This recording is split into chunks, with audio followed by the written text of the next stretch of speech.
అక్రమ నిర్మాణాలు కూరుద్దామంటే మాది స్కూల్ అండి. స్కూల్లో పిల్లలు చదువుకుంటున్నారండి. సెలవుల తర్వాతనగా మేము చెప్తాము. ఈలోపు మాత్రం కూలకుండా ఉండండి అంటూ కోర్టులకు వెళ్తారు. ఈ కట్టినటువంటి స్కూలు అక్రమ నిర్మాణం.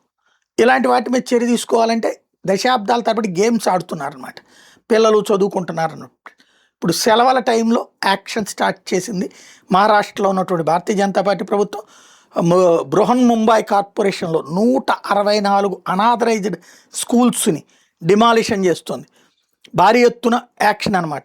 స్కూల్ స్ట్రక్చర్స్ అయితే దీన్ని ఇప్పుడు ముస్లిం సంఘాలు ఏం చెప్తున్నాయి అంటే అవి ఉర్దూ స్కూళ్ళు, ఇంగ్లీష్ మీడియం స్కూళ్ళు అని చెప్తున్నాయి. ఉర్దూ స్కూళ్ళతో పాటు ఇంగ్లీష్ మీడియం స్కూళ్ళు అంటే హిందువులే కూడా ఉన్నాయి కదా, అక్కడ ముస్లింలు అన్న ప్రాతిపదిక కాదు.